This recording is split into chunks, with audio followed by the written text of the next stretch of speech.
साहब मैं माजरत इसलिए कर रहा था कि हफीज़ ने कई बार तो बुलाया उर्दू वाले, मैं कभी भी नहीं आ सका, आज नहीं बुलाया था मैं बिस्मिल्लाह बिस्मिल्लाह।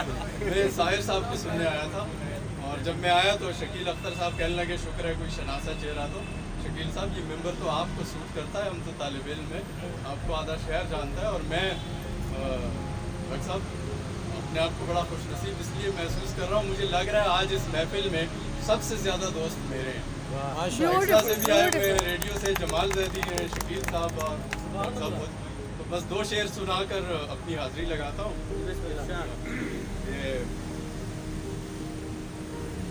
चांदनी चौक में एक माह जबी रहती है, वाह वाह वाह। चांदनी चौक में एक माह जबी रहती है, मैं जिधर जाऊँ मेरी सोच उधर रहती है। वही रहे। वाह वाह वाह वाह वाह वाह वाह, बहुत अच्छे बहुत अच्छे। इसलिए नूर से मिसरा सानी है, मसला सानी कि इसलिए नूर से पुर मेरी जबी रहती है, वाह इसलिए नूर से पुर मेरी जबी रहती है, वो मेरी सोच के पर्दों में कहीं रहती है। वाह वाह वाह वाह, सुभान अल्लाह सुभान अल्लाह।